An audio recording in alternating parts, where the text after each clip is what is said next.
Inside the United Earth Defense Force headquarters, Admiral James Stone calmly watched the main screen as everyone else held their breath. He said, straightening his blue uniform, "They finally found us." The enormous Imperial scout ship appeared from hyperspace close to Earth's orbit, its crystalline hull gleaming under the sun's rays. The room was alive with activity as officers followed 3 additional Imperial ships that had emerged behind the first one. Humanity had been surreptitiously monitoring the Galactic Empire's growth across the stars for years, and now first contact was unavoidable, sir. Lieutenant Mark Wilson called out that they were broadcasting on all frequencies. Stone nodded, and as the main screen flashed, a towering humanoid figure with ornate golden robes and light blue skin was shown. Through the speakers, the voice of the Imperial ambassador said, "You stand in the presence of the eternal Galactic Empire. Your world is now under our protection. Submit, and you shall be granted the privileges of a protectorate state." The speech was instantly translated by Earth's artificial intelligence systems to the primitive species of the third planet. Stone and his second in charge looked at each other. "This is Admiral James Stone of the United Earth Defense Force." He answered steadily, "We welcome peaceful contact with the Empire, but we must decline your offer of protection." Captain Lisa Black had anticipated this since the Empire always followed the same pattern: find a new world, demand submission, and add it to their collection of conquered planets. The ambassador's look changed to one of amusement. "You reject, maybe because you don't comprehend your circumstances. Earth is an independent globe. Your civilization possesses space travel, according to our readings, but your ships are still powered by chemicals, and your weaponry are based on antiquated projectiles. With all due respect, Ambassador, I implore you to think again." Stone leaned forward. "We've researched the history of your empire, and you've never seen humans before. Do you not know what that implies? And are you posing a danger to the Empire?" "Admiral," the ambassador said, "I'm trying to warn you humanity has a long history that you should know about before making any decisions," with a tone of incredulity in his voice. The ambassador chuckled, and the noise that reverberated throughout the command center alerted us to the fact that your species continues to engage in combat using chemical explosives and metal bullets. How could you possibly instruct the Empire in warfare?" Stone hit a button that sent the Imperial cruiser a data packet. "I just sent a quick summary of Earth's military history. Please read it over before continuing." The ambassador's eyes flitted as he took in the information, and his smile dimmed a little as he saw footage of contemporary combat and World War II nuclear tests, but his haughtiness soon returned. "You're pretty good at killing each other, but you've never fought a galactic power, you've never faced energy weapons, or gravity drives," he said. Captain Black moved ahead, "Sir. They are now inspecting our military facilities." Still unable to comprehend, Stone watched as the Imperial cruisers maneuvered into assault formation. While other species concentrated on creating larger ships and more potent weaponry, humanity had spent thousands of years honing the art of battle. Humans had perfected strategy, tactics, and battle psychology. Ambassador Stone attempted one last time. "Throughout history, we have fought wars and learned from each one, evolving and adapting accordingly. You will understand why we warned you if you make us defend ourselves. Your concern is noticed. Admiral, the ambassador said icily, your primitive civilization will be no different because the Empire has conquered 1,000 worlds. You may choose to give up one planetary revolution. The gearbox was prudently turned out. Stone saw the tactical display as the Imperial ships positioned themselves strategically across Earth, according to established Imperial doctrine that any first-year military student could identify from the book placement. They then communicated with all commanders. Stone ordered Protocol Omega to be implemented. Grab me immediately. As the orders were sent out, Stone recalled an old saying from Earth's history. I know not with what weapons World War II will be fought, but World War IV will be fought with sticks and stones. General Hayes at the Mars Command said that if they didn't listen to our warning, we would have to show them why we gave it in the first place. The following 24 hours would permanently alter the galaxy, and the Empire was about to discover why people had long dreaded their own ability to wage war. With the little metal box under his arm, General Robert Hayes entered the Imperial Council room, where the council members represented the most powerful species in the GXY. From their high chairs, Allie gazed down at him. Their expressions were a mixture of mild amusement and indifference. You requested this meeting, the chief counselor began, his golden robe sparkling. Under the lights in the room, talk rapidly as the moment for capitulation draws near. Before you start a war with Earth, Hayes, an elderly man with gray hair and worn features, put the box on the presenting platform. He had seen too many wars in his life. There's something you need to understand about humans, Hayes said, resonating in the room. He clicked a button on the machine, and a hologram filled the room with images from Earth's past. The council members watched as ancient armies engaged in swordplay and spears. This is how we began. Hayes clarified that although battling with crude weapons thousands of years ago, we could already see the formations and tactics within a few thousand years. Humanity moved from swords to this, creating weapons that could kill millions of people, but it wasn't the weapons that killed people. In mastering the art of war, the images shift to depict World War I troops in trenches, tanks rolling over battlefields, aircraft, and dogs battling in the skies. Made us risky. One of the council members made fun of crude projectile weaponry because of the way we thought about warfare. Anything traveling at such modest speeds can be stopped by our shields.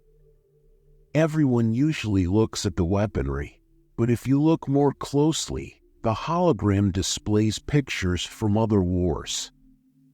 Hayes nodded. Guerrilla warriors hunting in wolf packs and ambushing bigger military submarines, special forces carrying out attacks at night. We discovered that the strongest don't always win. Instead, we had to be adaptable and inventive when we couldn't match our opponent's power. The head counselor held up his hand and said, "Enough of this history lesson. Your point, my point," adding that humans have fought wars for longer than your empire has existed, made every mistake imaginable, learnt every agonizing lesson, and survived it all.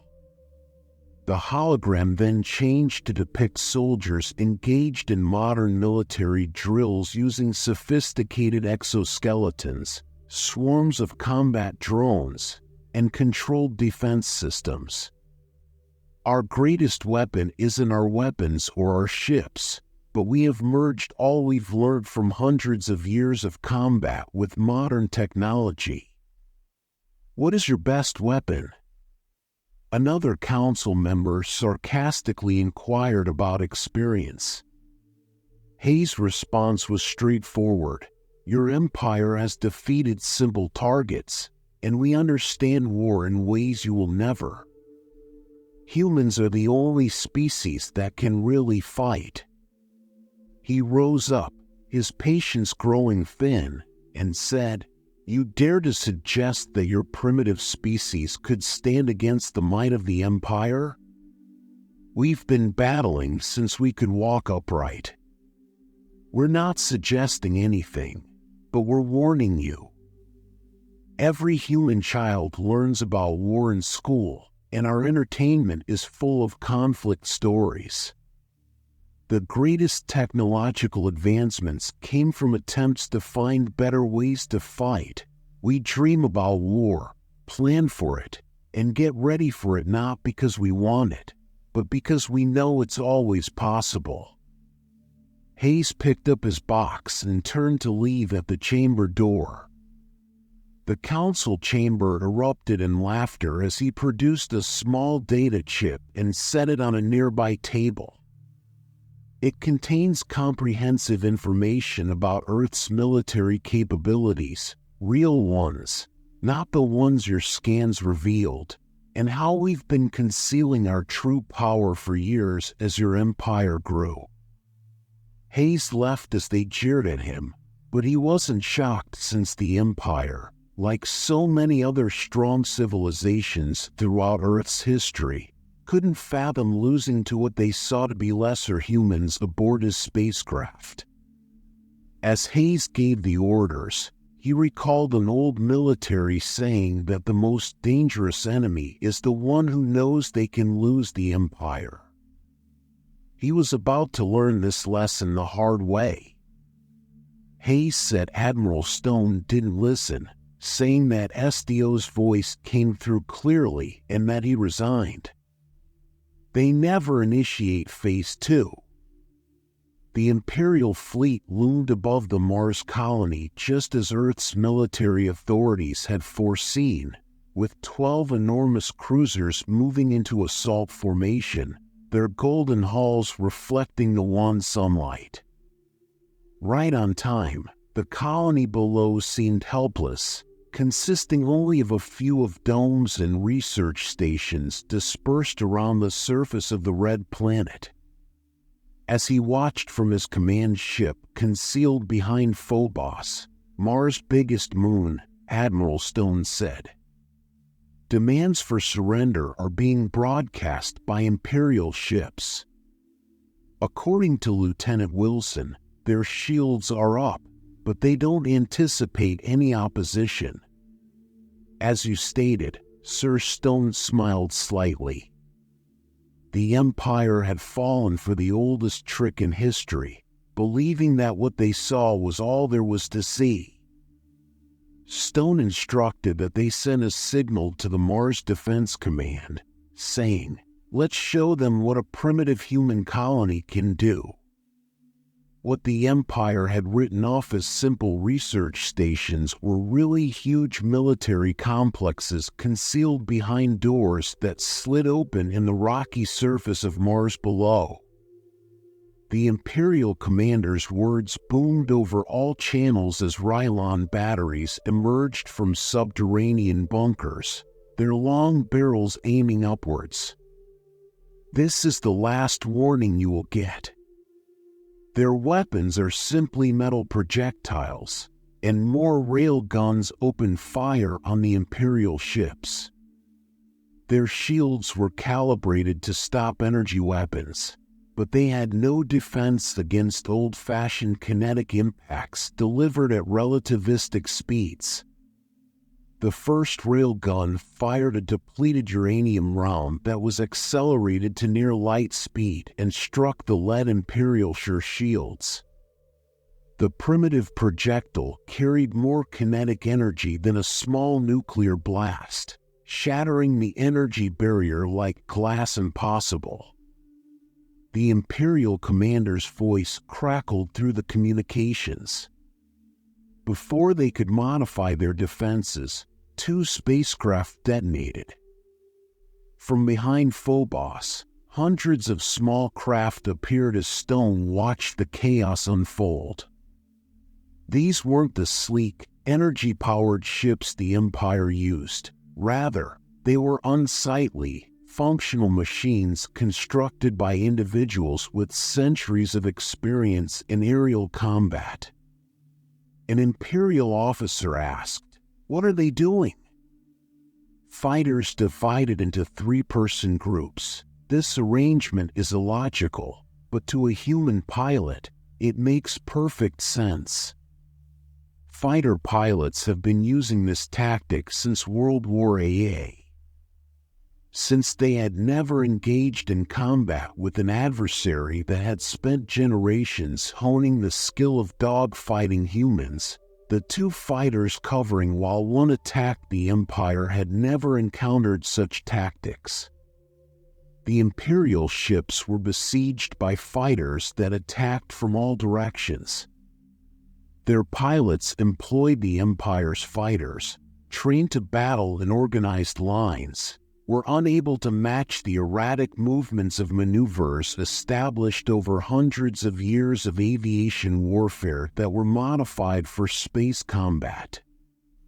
Stone was informed by Sir Captain Black that the adversary is attempting to reorganize while adhering to traditional Imperial doctrine.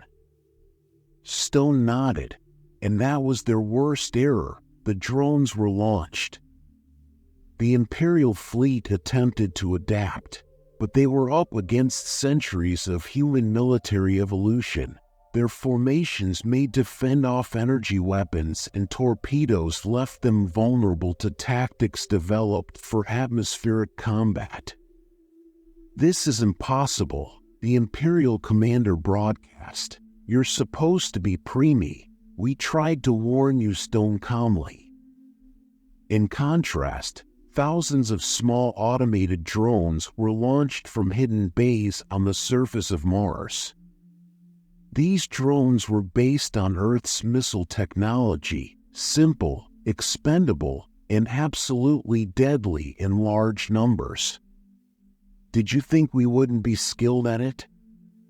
Humans have been murdering each other for thousands of years. The combat lasted less than an hour. The defense of the Mars colony, which the Empire had anticipated would be a straightforward display of power, ended in catastrophe aboard his command ship, destroying 7 Imperial spacecraft, crippling 3, and allowing the remaining 2 to flee into hyperspace.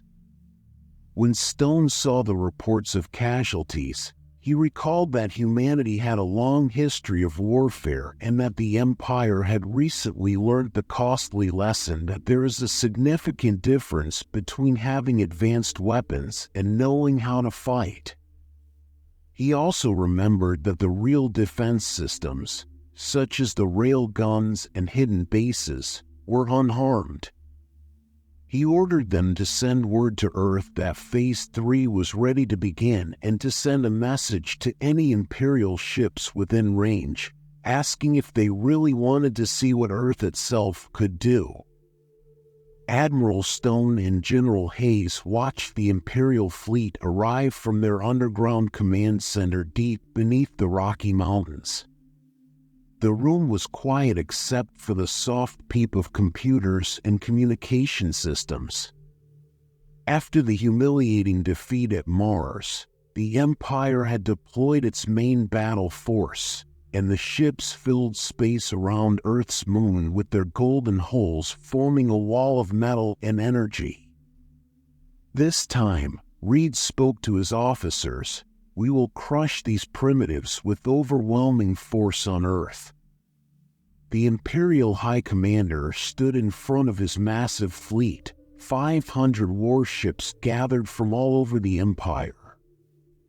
Hayes said that they don't really learn anything from examining the tactical display. Stone shook his head, saying that up until now they had never had to learn. He then tapped a button on his command panel to have all troops carry out an operation. Trojan's hidden weapons platforms came to life on Earth and throughout the solar system, but these weren't the rail guns that had taken the Empire by surprise at Mars. Rather, they were humanity's actual weapons, which they had concealed for decades. Sir Lieutenant Wilson yelled, "The enemy fleet is powering up their main weapons. They're targeting major cities. Let them come closer." Stone gave the order to wait for my signal, and the Imperial fleet advanced in perfect formation as their military doctrine required.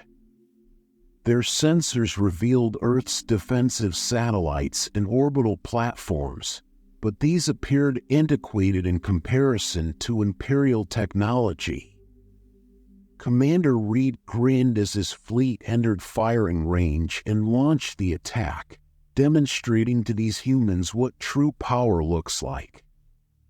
The first wave of Imperial ships fired their energy weapons, but then, oddly, their targeting systems showed thousands of new contacts suddenly emerging out of nowhere. Stone delivered the command they had been waiting to give after Reed asked to know where these signals were coming from on Earth. Turn on the authorization code for the AI defense network. While the Empire relied on crude computer systems, humans had developed true artificial intelligence taught by centuries of military strategy and tactics, and this AI took control of Earth's defenses. Turing's revenge, humanity's greatest secret weapon, wasn't a new gun or bomb. Suddenly, the advanced computers aboard Imperial ships discovered that their systems were being compromised, rendering their digital warfare weaponry ineffective. Communication was cut off due to shield failure. While the Empire had concentrated on creating larger ships and more powerful weaponry, humans had remembered one of the oldest military lessons: the best way to defeat an enemy is to render their weapons useless. Reed yelled as his flagship systems began shutting down. "Their technology is outdated. They can't do this." But they could start combat units. Stone oversaw them all from secret bases on Earth, the Moon, and other planets in the solar system. Humanity's true fleet appeared. These were not the awkward ships the Empire had previously seen.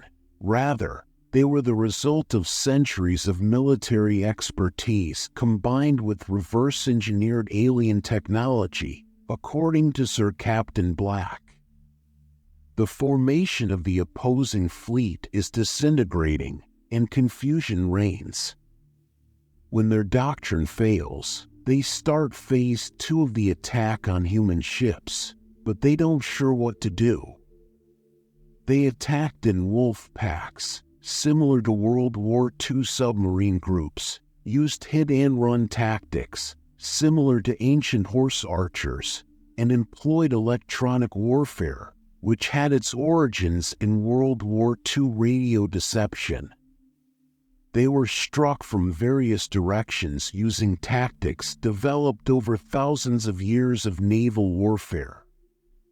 As Reed Waston's flawless formation fell apart, a third of his fleet was rendered inoperable by AI attacks. Another third was completely destroyed or severely damaged by human ships that appeared out of nowhere, and the remaining ships were left to fight a hostile force that didn't understand any of the rules. At last, he ordered a full retreat. Only half of his surviving spacecraft were able to comply with the emergency leap to hyperspace. The other ships were either too damaged to escape from the Earth Command Center or imprisoned by human gravity weapons. If we pursued, Hayes saw the Imperial ships retreat. Stone shook his head, saying that they should flee and inform the others of what had transpired. The head counselor finally ordered his voice to shake and put an end to this humiliation once and for all on Earth's command center. He looked at the tactical display that showed hundreds of destroyed or captured Imperial ships. Perhaps now they would understand why we warned them to run. The battle for Earth was over, but Stone knew this was just the beginning. The Imperial Council's emergency meeting chamber was filled with fear and angry voices as holograms showed the destruction of their main fleet around Earth playing over and over again like a nightmare they couldn't escape. Deploy the Planet Killer. The Planet Killer appeared out of hyperspace, a huge station the size of a small moon, with a main weapon that could split planets in half. The Empire had only used it twice before against civilizations that dared to resist, and no one had ever survived its power. Admiral Stone received the warning from their deep space sensors that they were bringing in their super weapon, and he promptly informed the staff. General Hayes approached the main screen. "Shall we now provide our answer to them, sir?" Stone gave a nod. The Empire was unaware that humans had been preparing for this moment for decades. They had observed the Empire use the Planet Killer in the past, researched its flaws, and made plans appropriately, giving me an open channel to their command. I believe it's time for humanity to stop holding back and implement Protocol Omega across the solar system. Hidden installations powered up. Stone ordered let's give them one last chance to run. The Imperial commander's face appeared on screen, confident despite his fleet's earlier defeat. "Surrender now, primitives. The Planet Killer cannot be stopped. Your civilization ends today." Stone's response was calm. "Look at your long-range sensors. Really look." The Imperial commander's expression changed as new data appeared on his screens. Hidden shipyards around Jupiter and Saturn F themselves. Thousands of automated drum carriers uncloaked near Mars. Weapon platforms emerged from asteroid bases. "Impossible," the commander whispered. "You can't have built all this. We've had colonies throughout the solar system for 50 years. Stone explained. "Everything you saw before was just our outer defense layer. We wanted you to think we were weaker than we are." An old human military tactic called deception. The Planet Killer's main weapon began charging energy readings. Spiked as it prepared to destroy Earth. Stone pressed a button on his command console. "Now show them everything." The Imperial ship's quantum sensors abruptly picked up fresh signals concealed behind meticulously crafted space-time distortions, revealing hundreds of human fleets that had been there the whole time, utilizing technology the Empire believed was unthinkable. Stone went on to say that humans have long understood that the finest weapon is the one your adversary is unaware of. For decades, they have been preparing and monitoring you, and the drone carriers deployed their armaments, which included millions of tiny, eye-controlled fighters that moved with unfathomable speed and coordination. All ships carry out the assault pattern using quantum torpedoes that are particularly designed to penetrate the Planet Killer shields that are flashed across space. In contrast to previous engagements, when they weren't holding anything back, Theta Stone directed the human fleet's movements with trained precision. Ships now phased across space utilizing quantum motors and energy weaponry based on acquired Imperial technology but enhanced by humans. When engineers opened fire, the Planet Killer shields gave way under the attack, and its primary weapon, which was still charging, started to destabilize. This indicates that your weapon has a serious design problem. We discovered it years ago when we saw you destroy Centaur Prime, Stone said, the terrified Imperial commander. We've been anticipating your use of it against us." Emergency evacuations started as the Imperial commander yelled commands to his crew, but it was too late since the planet killer's weapon had overloaded, and humanity had already calculated where the escape ships would go, giving you plenty of opportunity to flee. When the light faded, the powerful super weapon was gone along with the majority of its support. Stone remarked softly, "We warned you, showed you our history, and told you what would happen, but you just wouldn't listen." The planet killer detonated, briefly outshining the sun. The command center's fleet hate turned to Stone, "Which will make a difference." Stone nodded, informing all commanders that Operation Payback had begun. "Since the Empire won a war, let's demonstrate to them what happens when people choose to fight back." Humanity was done playing defense after the Empire made one last catastrophic error. They had awoken a race that had perfected warfare over hundreds of years, not merely begun a war. Admiral Stone stood on the bridge of his flagship 3 months after the planet killer was destroyed, watching Imperial worlds burn not from weapons but from revolutions that spread like wildfire across the Empire's territory instead of attacking civilian targets. Sir Captain Black reported that this week was the 15th, and Stone nodded while studying the tactical display. The Empire was disintegrating more quickly than anyone had anticipated, and it turned out that many of their subject species had simply been waiting for someone to show them that the Empire wasn't invincible.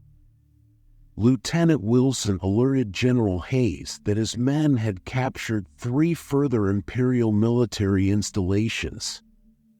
Although we had suffered few losses, the Empire's soldiers were leaving in great numbers. Earth's plan was simple but successful. They just needed to weaken the Empire's hold on power, since millennia of human history had shown them that even the most powerful empires could be overthrown if you struck them in the proper spots. Notification from the Imperial command after Wilson said that they were pleading for a truce. The bridge crew went quiet. After decades of haughtiness and repeated denials, the Empire was now realizing why many had attempted to warn them against going to war, so they were shown the big screen with Stone's orders. Officers fled in fear when the Imperial High Commander came, his golden robes now worn and discolored. "Please," the commander begged in a voice hoarse, "you have to stop this, and we'll give you anything you want." Stone leaned forward in his command chair. "We tried to stop this before it started. We warned you several times, but you refused to listen. We didn't understand the commander, who admitted that we thought your warnings were just primitive bravado. That's your problem." Stone interrupted you. "You never thought you had to. Your empire grew by conquering weaker species, and you forgot that there might be someone stronger out there." On the tactical display, more systems changed from Imperial red to neutral green. Human fleets moved precisely through former Imperial space, demolishing military installations while leaving civilian infrastructure unaffected. The commander struggled to comprehend that they don't attack cities or bomb planets, even now. "You show mercy, why?" Stone clarified that because everyone is aware of the atrocities of total war and what occurs when fighting takes over all aspects of life. We told you that we didn't want this war and just asked that you leave us alone. On a side channel, General Hayes' voice could be heard saying, "We've secured their main shipyards. their ability to build warships is now completely neutralized. The Imperial commander looked on helplessly as the inflexible military of the Empire received word of fresh setbacks. Every conflict presented fresh shocks and tactics that Imperial troops were unable to resist, and doctrine that had been unaltered for ages had no response to human tactics. "What do you want?" When the commander asked how we should conclude, Stone stood up and said, "Finally defeat, and then you'll stop, and then we'll help you rebuild." He also said, "Your empire will write down everything that happened here, how you ignored our warnings, how your arrogance led to your defeat. Future generations must understand why it's important to listen when someone tries to prevent a war." As the message came to a conclusion, Stone said, "Not as an empire, but as equals, humans remember our own history. Punishing the defeated too harshly only leads to more war." When they saw the tactical display, where human ships now guarded once Imperial worlds, Captain Black turned to Stone. "Sir, was this inevitable from the moment they found Earth?" "No, they had a choice. We gave them every opportunity to leave, but they chose war." Instead, he stopped and watched as another Imperial fleet gave up without engaging in combat, hoping that this would serve as a lesson to the galaxy. 1 year after the Empire's surrender, representatives from 100 worlds gathered in the newly constructed Galactic Council chamber on Mars. The enormous room, with its high crystal dome displaying the stars above, symbolized the changes that had transformed the galaxy. Stone said quietly, "Humans don't want war. We're good at it because we've had to be. But we'll always try to warn you first. Don't make us show you why." As Earth's ambassador, Admiral Stone saw his erstwhile Imperial planets and recently liberated species occupying their seats. Hayes, General, stood. "It's hard to believe it's just been a year since both guys next to him switched to the new Galactic Federation's basic blue uniforms." Stone nodded in agreement as Hayes added softly, "The galaxy is completely different now." The last year had seen incredible developments free from the tyranny of the Empire. The former head counselor of the Empire, who was now just a regular representative, approached Stone. His golden robes had been replaced by plain civilian clothing, "Admiral," and he looked much older than before. He said that the new training program was ready for your review. Many worlds had revealed hidden talents and technologies. Some were great builders, others were natural diplomats, and a few had scientific insights that even humans found impressive.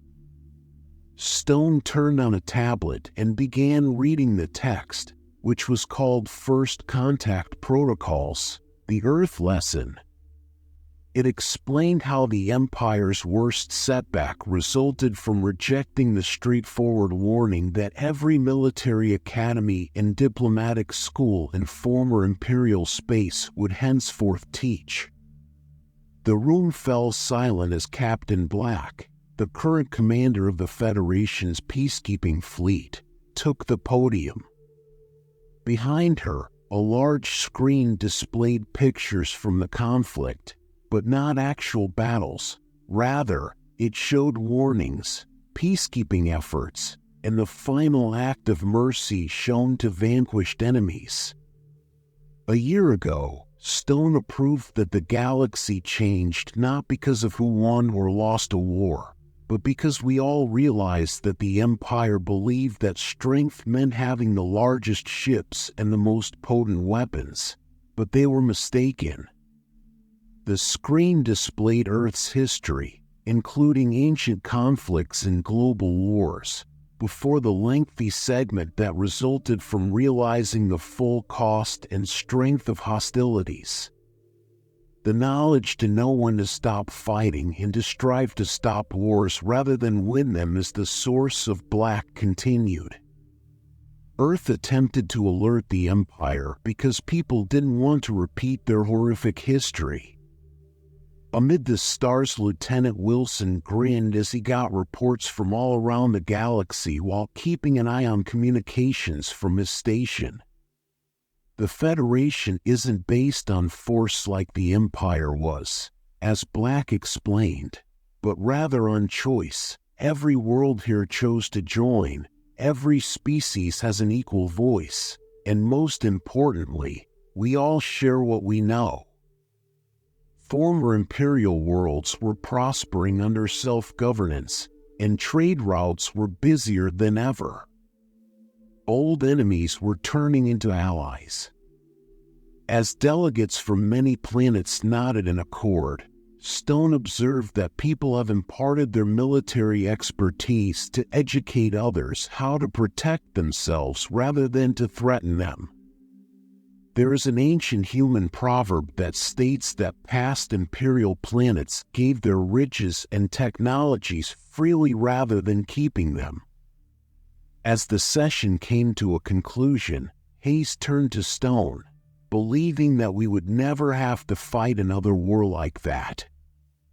Black concluded that the greatest victory is the one in which no one has to battle the Empire. I believe we all understand that now. Stone glanced around the room where formerly foes now cooperate as friends, proving that the galaxy had learned its lesson. He also grinned, acknowledging that everyone now understands that if you're considering launching a war and others advise you to flee, you should definitely listen outside the chamber's windows. As spacecraft from 100 planets traveled through space in peace, their crews no longer separated by imperial ranks and regulations. Earth shone brilliant and blue in the distance. A new plaque being erected in the chamber's entrance caught the attention of a group of young alien diplomats. It read, "In memory of all who fought and fell in needless wars, may we honor them by hearing the warnings that could prevent the next one." The former empire had sought to rule the galaxy through force, but they did so by uniting everyone by giving them a reason to cooperate, and it all began because they disregarded human warnings.